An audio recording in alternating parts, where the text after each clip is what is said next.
Welcome to What the Fudge podcast for June 14th, 2026. This is the I'm Back from the Road edition. This week, we're going to take a look at the market landscape that was obviously dominated by massive IPO interests and some of the more intensifying war motifs related to AI infrastructure, the elements of cost, and ultimately control. Of course, the big thing this week was that SpaceX hit its IPO, entered the public markets, and almost $2 trillion in valuation was involved, which means that they raised just under $80 billion.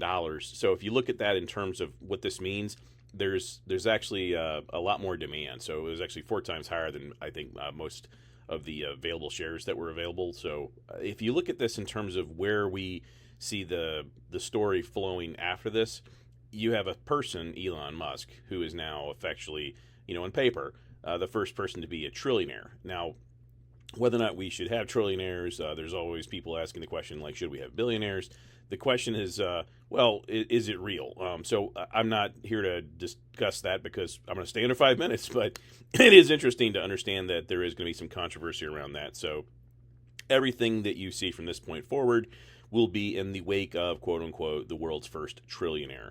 Now, if we look at this in terms of what that means for trillions of dollars in valuation, the larger aggregate market, I think it's also reasonable to consider, is that money real? Because there is also a counter narrative that the cost of AI and the commoditization of that is going to take place as well.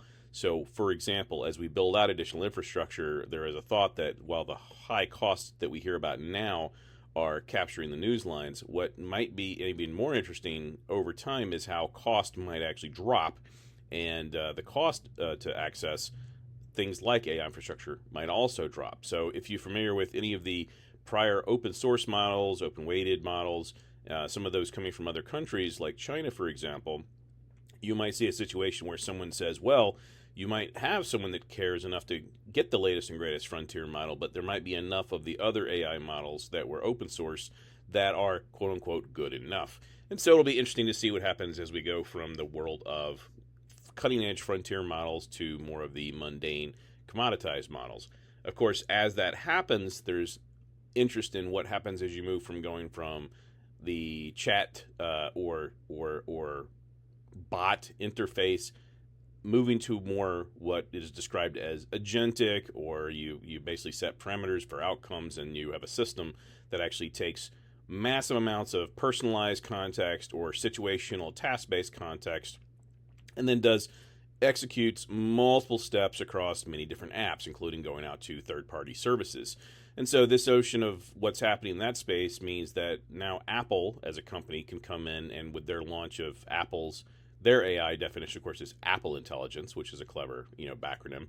But that whole launch now that's kind of been told a couple times, maybe this time is different. So if that's the case, then the Apple model would be around personalized sovereign AI, and then how that would be personalized or integrated into what you're doing as a result of you investing in, say, an iPhone, Apple laptops, for example, desktops.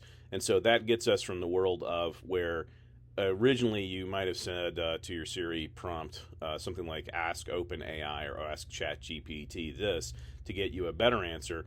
There will probably be more Apple Intelligence that doesn't require you to do a linguistic somersault just to get the outcome that you're looking for. But to get to agentic systems, we'll probably need to see some drastic simplification, and that's something that Apple's been known to be great at over time. Of course, this means that as you go into more people using this in more places, the question around governance comes up, and especially the security related to that. So big news in this cadence for the week is that Anthropic, of course, back in the news again. Now they're pulling some of their models, and so we're starting to see that the U.S. government has asked for things to be turned off. We now also know that there was a Microsoft GitHub breach that involved specifically Microsoft-owned, maintained GitHub repositories. So a lot going on in terms of that. Some people are still arguing whether or not labor productivity is going to mean job creation, job loss. We also know that Google is also entering into different infrastructure deals as well with companies like now SpaceX. And we now know that the government, like the FTC, is looking to figure out how to regulate other kinds of prediction markets. So we're at the 5-minute mark. Thank you for listening to What the Fudge, this week's edition for June 14th, 2026. Be safe and be well out there.